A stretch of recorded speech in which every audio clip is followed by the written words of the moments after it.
तो चलिए दोस्तों, आज 12वीं क्लास की फिजिक्स में करंट इलेक्ट्रिसिटी का एक महत्वपूर्ण टॉपिक लेकर आए हैं जिसका नाम मीटर ब्रिज है। और जो बच्चे JEE Mains, NEET, medical, NDA, air force, navy का तैयारी करते हैं वो बच्चे इस वीडियो को जरूर देखें, क्योंकि मीटर ब्रिज से बनने वाले न्यूमेरिकल को मैं बिल्कुल इजी वे से बताएंगे, डायरेक्ट आपके माइंड में जाकर सेट कर जाएगा। और दोस्तों, आज की इस क्लास में हम मीटर ब्रिज को 100 में 100% बताने वाले हैं। और दोस्तों, आप आराम से देखिए, आपको भी 100 में 100% समझ में आ जाएगा। तो आते ही दोस्तों फोकस करते हैं इस टॉपिक पर। और दोस्तों, ये अपना वीडियो शुरू करने के पहले आपसे एक छोटा सा रिक्वेस्ट करता हूं कि आप अभी तक मेरे चैनल को सब्सक्राइब नहीं किए हैं तो आप मेरे चैनल को सब्सक्राइब कर बेल आइकन के बटन को प्रेस कर दीजिए, ताकि जब भी मैं वीडियो अपलोड करूं सबसे पहले नोटिफिकेशन आपको ही मिले। तो आइए दोस्तों, अभी हम फिलहाल बताएंगे मीटर ब्रिज क्या है, उसके बाद बताएंगे इसके स्ट्रक्चर के बारे में। और दोस्तों, ऐसे स्ट्रक्चर बताएंगे कि आप भी बनाना शुरू कर देंगे। तो आते ही दोस्तों समझते हैं कि मीटर ब्रिज क्या होता है। दोस्तों, बिल्कुल आसान टॉपिक है। मीटर ब्रिज क्या होता है, पहले आइए इसको समझते हैं। यानी देखिए, लिखे हैं किसी तार का प्रतिरोध ज्ञात करने के लिए। मेरे प्यारे भाई देखिए, किसी तार का प्रतिरोध ज्ञात करने के लिए मीटर ब्रिज एक सुग्राही यंत्र है जो व्हीटस्टोन ब्रिज के सिद्धांत पर कार्य करता है। तो दोस्तों, मीटर ब्रिज क्या होता है, यानी किसी तार का प्रतिरोध ज्ञात करने के लिए, क्या बताए भैया, किसी तार का प्रतिरोध ज्ञात करने के लिए मीटर ब्रिज एक सुग्राही यंत्र है जो व्हीटस्टोन ब्रिज के सिद्धांत पर कार्य करता है। अब दोस्तों, यहां से आपको यहां पर एक वर्ड दिखाई देता होगा, व्हीटस्टोन ब्रिज। और यहां पर दोस्तों जो व्हीटस्टोन है एक विज्ञानी का नाम है। तो दोस्तों, व्हीटस्टोन ब्रिज क्या है, यानी व्हीटस्टोन ने 3 ज्ञात प्रतिरोध के आधार पर एक अज्ञात प्रतिरोध ज्ञात करने की विधि बताई थी, जिसे हम क्या कहते हैं, व्हीटस्टोन ब्रिज कहते हैं। तो दोस्तों, आपको ये बातें समझ में आ गया होगा कि मीटर ब्रिज क्या होता है जी, यानी किसी तार का प्रतिरोध ज्ञात करने के लिए, क्या बताए, किसी तार का प्रतिरोध ज्ञात करने के लिए मीटर ब्रिज एक सुग्राही यंत्र है जो व्हीटस्टोन ब्रिज के सिद्धांत पर कार्य करता है। और दोस्तों, मैंने पिछले क्लास में बताए थे कि व्हीटस्टोन ब्रिज क्या है, व्हीटस्टोन ब्रिज का स्ट्रक्चर क्या होता है, उसके सिद्धांत क्या होता है, एक एक बात को मैंने पूरे खंडित कर कर आपको बताए हैं। उम्मीद है कि दोस्तों वो वीडियो आप देखे होंगे। अगर नहीं भी देखे हैं तो कोई बात नहीं, डिस्क्रिप्शन बॉक्स में लिंक दे रखे हैं, आप वहां से देख सकते हैं। तो आते ही दोस्तों, यानी मीटर ब्रिज आपको बता दिए। अब चलिए दोस्तों जानेंगे दोस्तों इसके स्ट्रक्चर के बारे में। दोस्तों, स्ट्रक्चर जानना ही तो काफी जरूरी है। तो दोस्तों, यानी मीटर ब्रिज का स्ट्रक्चर क्या होता है, इसको समझेंगे, कैसे हम बना पाएंगे। दोस्तों, बनाना बिल्कुल आसान है। दोस्तों, लकड़ी के तख्ते पर, क्या जी, लकड़ी के तख्ते पर हम 1 मीटर का वायर लेते हैं। देखिएगा दोस्तों, यानी 1 मीटर का वायर लेते हैं। दोस्तों, ये जो वायर है ना, प्रत्येक बिंदु पर इसकी जो मोटाई है समान है दोस्तों, समान है। और ये दोस्तों जो ये तार है दोस्तों, ये जो तार है 1 मीटर का, तो दोस्तों आपको मालूम होनी चाहिए कि जो 1 मीटर होता है दोस्तों, 1 मीटर में कितने सेंटीमीटर होता है दोस्तों, 100 सेंटीमीटर होता है। कितना मीटर होता है जी, 100 सेंटीमीटर होता है। आप जानते होंगे, ये तो दूसरे तीसरे क्लास के भी बच्चा जानता है सब, कि 1 मीटर बराबर कितना सेंटीमीटर होता है, 100 सेंटीमीटर होता है। और दोस्तों, ये जो तार होता है ना, ये तार जो धात्विक तार है, ये मैग्नीन का बना होता है। यहाँ पर मैग्नीन का तार हम लगाते हैं। क्यों लगाते हैं दोस्तों, कि इस पर यानी ताप का कोई प्रभाव न पड़े। अब देखिए दोस्तों, यहाँ पर 2 पेच से इसको कस देते हैं। दोस्तों, 2 पेच से कस देते हैं, किस पर, लकड़ी के तख्ते पर, यानी 2 पेच से कस देते हैं। दोस्तों, यहाँ पर हम ले लेते हैं ए और यहाँ पर हम ले लेते हैं सी। और दोस्तों, यहाँ से हम क्या करते हैं, 2 एल आकार के प्लेट ले लेते हैं जो तांबे की बना होता है। 2 एल आकार के प्लेट हम ले लेते हैं जो तांबे का बना होता है। जो दोस्तों किसका बना होता है जी, तांबे का बना होता है, जो तांबे का बना होता है। तो आइए दोस्तों इस बात को यहाँ पर समझते हैं। और दोस्तों, यहाँ पर एक बात और हम बता दें कि एक पेच यहाँ पर होता है और एक पेच यहाँ पर होता है। अब देखिए, ये जो गैपिंग आपको दिखाई दे रहा है, इस गैपिंग में भी एक तांबे का प्लेट रहता है और यहाँ पर 3 पेच रहता है। ये 3 पेच से कसा रहता है, यहाँ पर 3 पेच रहता है, 3 पेच रहता है। और दोस्तों, यहाँ पर इसको चलिए, इस पेच पर इस पॉइंट को हमने बी मान लिया। और दोस्तों यहाँ पर इन दोनों पेचों के बीच हम ज्ञात प्रतिरोध को जोड़ दिए हैं। दोनों पेचों के बीच हम ज्ञात प्रतिरोध को जोड़ दिए हैं और यहाँ पर ज्ञात प्रतिरोध R है। यहाँ पर जो ज्ञात प्रतिरोध है वो क्या है जी? R है। और देखिए इन दोनों पेचों को हम अज्ञात प्रतिरोध से जोड़ दिए हैं। ये समझे कि ये अज्ञात प्रतिरोध है जो हमें ज्ञात करनी है। दोस्तों इस अज्ञात प्रतिरोध को ही हमें ज्ञात करनी है। इसके आगे क्या करेंगे दोस्तों, ये जो आपको 1 मीटर का जो तार आपको दिखाई दे रहा है, इसके समानांतर हम क्या करेंगे दोस्तों, 1 मीटर का, इसके समानांतर हम क्या करेंगे दोस्तों, 1 मीटर का स्केल ले लेंगे जो कुछ इस तरीके का होगा। 1 मीटर का स्केल ले लेंगे, इसके समानांतर ही लेंगे दोस्तों, 1 मीटर का स्केल लेंगे। चलिए 1 मीटर का स्केल ले लिए। अब देखिए दोस्तों हम क्या करेंगे कि यहां से एक वायर निकालेंगे और यहां पर गैल्वेनोमीटर को जोड़ देंगे। यहां पर क्या करेंगे, गैल्वेनोमीटर को जोड़ देंगे। और जो गैल्वेनोमीटर होता है वो क्या होता है, धारा मापक यंत्र होता है। और इसकी दूसरी सीढ़ी को हम क्या करेंगे, जौकी से जोड़ देंगे। अब यहां पर एक बात आया कि आपके दिमाग में एक बात क्लिक कर गया होगा कि जौकी क्या होता है। दोस्तों जो जौकी होता है ना, यानी जो जौकी होता है, आप पढ़े होंगे 10th क्लास में कि जौकी क्या होता है और अच्छी तरीके से आप जानते होंगे। यानी क्या होता है, धातु का एक रॉड होता है। क्या होता है दोस्तों, धातु का एक रॉड होता है और जो इसकी मुठिया होती है वो अचालक होती है। और दोस्तों क्या करते हैं, उसको पकड़कर हम क्या करते हैं, यानी इसके नोक को हम क्या करते हैं, जो तार है इसके प्रत्येक बिंदु पर हम स्पर्श करते हैं, यानी स्पर्श कराते हैं। अब आपके दिमाग में आया होगा कि स्पर्श क्यों कराते हैं, स्पर्श क्यों कराते हैं और क्यों कराने का सबसे प्रमुख कारण क्या है। और दोस्तों ये सब बातें कुछ समझना है तो आप यहाँ से और दिमाग लगाइए, क्योंकि दोस्तों व्हीटस्टोन ब्रिज पढ़े होंगे। तो दोस्तों व्हीटस्टोन ब्रिज संतुलन होता है, संतुलन की अवस्था में होता है। तो दोस्तों IG का मान क्या हो जाता है, 0 हो जाता है। क्या हो जाता है, IG का मान 0 हो जाता है। और गैल्वेनोमीटर क्या हो जाते हैं, यानी जो गैल्वेनोमीटर होता है, सामने वाले प्रतिरोध का गुणनफल आपस में बराबर हो जाता है। ये हमने आपको बता रखे हैं। तो दोस्तों यहाँ से आप देख सकते हैं कि अब क्या करेंगे, यहाँ से हम क्या करेंगे जी, सेल से जोड़ देंगे। किससे जोड़ेंगे, सेल से जोड़ देंगे। और दोस्तों क्या करते हैं कि एक गैल्वेनोमीटर है, तो गैल्वेनोमीटर आप देखे होंगे। देखिए बीच में गैल्वेनोमीटर में आपको 0 दिखाई देता है, इधर भी कुछ पॉइंट रहता है, इधर भी कुछ पॉइंट रहता है। अगर इस जौकी को यहाँ पर स्पर्श कराते, एक की तरफ स्पर्श कराते हैं, तो गैल्वेनोमीटर की सुई का विक्षेप ऐसे होगा, इधर की तरफ होगा। अगर इधर की तरफ विक्षेप कराते, इधर की तरफ स्पर्श कराते हैं, ठीक है, जौकी को इधर की तरफ मतलब स्पर्श कराते हैं इस तार पर, तो गैल्वेनोमीटर की सुई की जो विक्षेप होगा इधर होगा।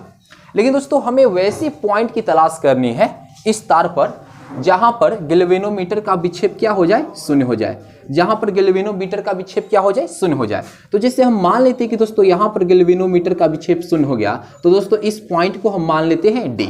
और दोस्तों ये जो तार है, इस तार की लंबाई 1 मीटर है, यानी 1 मीटर का अर्थ क्या हुआ, 100 मीटर, क्या 100 सेंटीमीटर, सॉरी 100 सेंटीमीटर। तो चलिए यहाँ से यहाँ तक की लंबाई को हमने L मान लिया, मतलब L सेंटीमीटर मान लिए। तो दोस्तों बता सकते हैं यहाँ से यहाँ तक की लंबाई कितना होगा, बिल्कुल बता सकते हैं, क्या होगा जी, 100 माइनस L सेंटीमीटर होगा। कितना होगा जी, 100 माइनस L सेंटीमीटर होगा। और दोस्तों AD के प्रतिरोध को हम P मान लेते हैं और यहाँ पर DC की प्रतिरोध को हम Q मान लेते हैं। क्या मान लेते हैं, Q मान लेते हैं।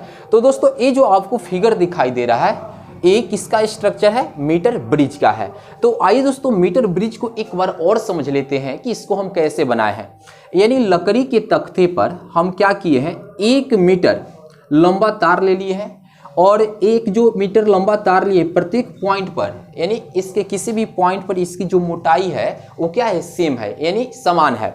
और दोस्तों क्या किए हैं, यानी अब इसको हम क्या किए, एल आकार के 2 तांबे की प्लेट को हम पेच से क्या कर दिए, कस दिए हैं। और जो बीच का गैपिंग भाग है इसमें भी हम क्या किए, एक तांबे की प्लेट को रख दिए हैं और 3 पेच से कस दिए हैं। दोस्तों इन दोनों पेचों को हम ज्ञात प्रतिरोध R से जोड़े हैं और इन दोनों पेचों को हम अज्ञात प्रतिरोध X से जोड़े हैं।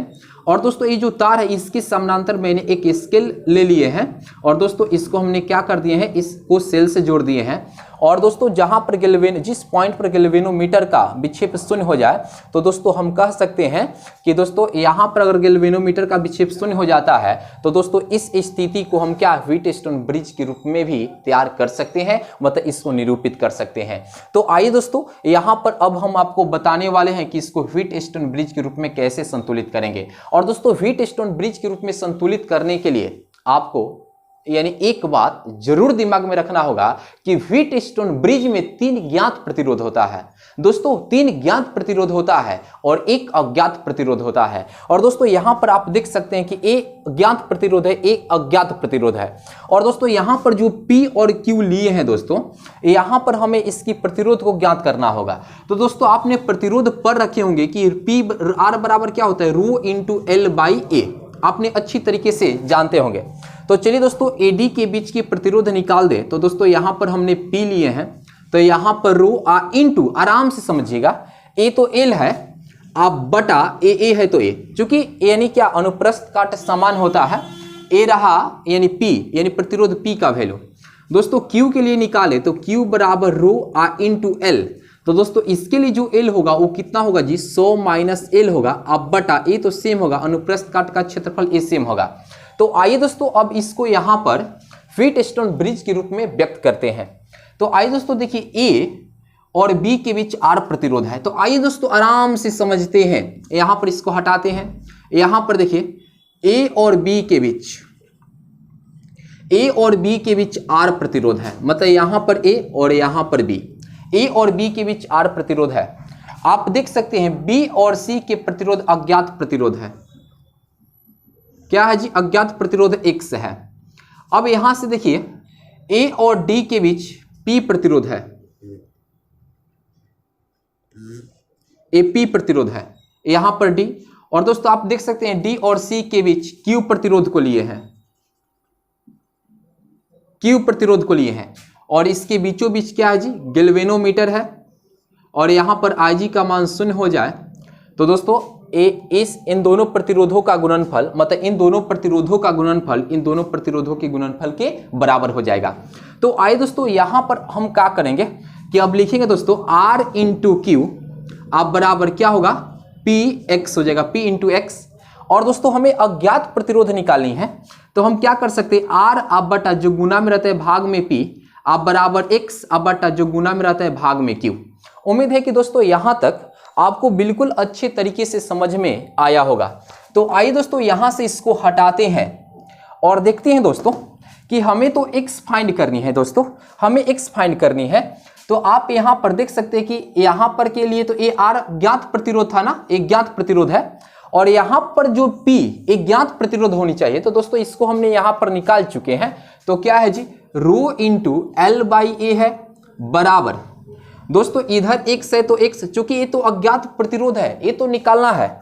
और जो Q है तो Q बराबर यहां पर क्या है जी, रो इंटू यहां पर क्या है जी 100 माइनस L, अब बटा क्या है जी A है। मेरे प्यारे भाई आप क्रॉस भी गुना कर सकते हैं इसे इसमें, तो R into rho into 100 minus L अब बाई ए, अब बराबर इधर से इसमें गुना करेंगे तो rho into L by A, R into में एक्स हो जाएगा। तो रो से रो कैंसिल, ए से ए कैंसिल। तो दोस्तों इसको हम ऐसे भी कर सकते हैं आर इंटू 100 माइनस एल अब बटा जो गुना में रहता है भाग में एल बराबर एक्स। तो दोस्तों हम क्या कर सकते हैं, इसलिए एक्स बराबर हमारे पास क्या आया यहाँ पर आर इंटू 100 माइनस एल अब बटा एल। तो दोस्तों यही अज्ञात प्रतिरोध रहा। उम्मीद है कि दोस्तों आपको बिल्कुल अच्छे तरीके से समझ में आ गया होगा। और मैंने आपको बताया व्हीट एंड मीटर ब्रिज, तो दोस्तों मीटर ब्रिज आपको पूरी तरीके से क्लियर हो गया होगा और मीटर ब्रिज को कैसे बनाते ये भी आप समझ में आ गया होगा आपको। और दोस्तों ये भी पूरा आपको कैसे व्हीटस्टोन ब्रिज पर लाए ये भी समझ में आ गया। और दोस्तों अज्ञात प्रतिरोध का भी मान निकालिए, x बराबर क्या होगा आर इंटू 100 माइनस एल बटा एल होगा।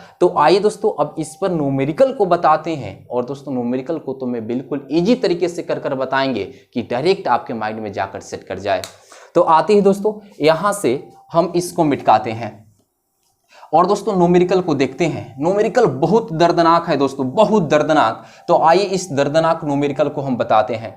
दोस्तों यहाँ पर जो प्रतिरोध है x, इसको फाइंड करनी है। और देखिए a और b के बीच दोस्तों x प्रतिरोध जुड़ा है जो निकालनी है। चलिए दोस्तों यहाँ पर फिगर पर हम बनाते हैं।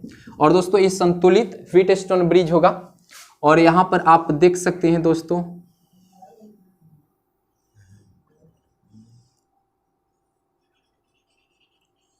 चलिए यहाँ पर देखिए A ले लेते हैं, यहाँ पर C, यहाँ पर B और यहाँ पर D।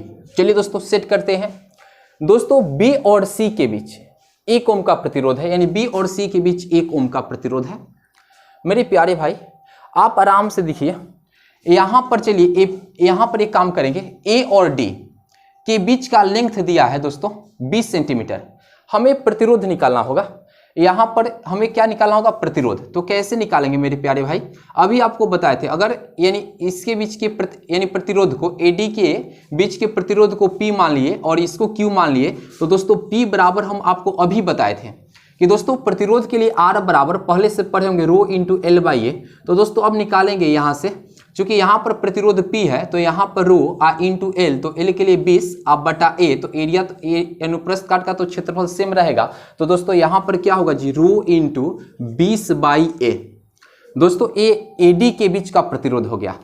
और यहाँ पर देखिए DC के बीच के प्रतिरोध दोस्तों ऐसे ही निकालेंगे। अब यहाँ पर Q होगा दोस्तों, यहाँ पर P ले लेते हैं, यहाँ पर Q, तो दोस्तों Q निकालेंगे तो क्या होगा, इस पर निकालेंगे तो रो आ इंटू एल। तो दोस्तों यहाँ पर L कितना होगा जी, 80 अब बटा ए। तो यहाँ पर क्या हो जाएगा दोस्तों, यानी रो इंटू 80 बाई ए। और इसके बीच यहाँ पर गैल्वेनोमीटर जुड़ा है और इसमें IG का मान क्या है दोस्तों, 0। तो फिर हम अब क्या करेंगे दोस्तों, बताइए क्या करेंगे? तो दोस्तों अभी ना हम आपको बताए थे कैसे निकालेंगे दोस्तों, इन दोनों का प्रोडक्ट इन दोनों के प्रोडक्ट के बराबर होगा। तो आइए दोस्तों गुना कर लेते हैं, यानी x इंटू रो 80 बाई ए आप बराबर दोस्तों यहाँ पर इन दोनों का प्रोडक्ट इन दोनों के प्रोडक्ट के बराबर होगा, यानी रो इंटू क्या होगा, 20 बाई ए आ इंटू 1 हो जाएगा।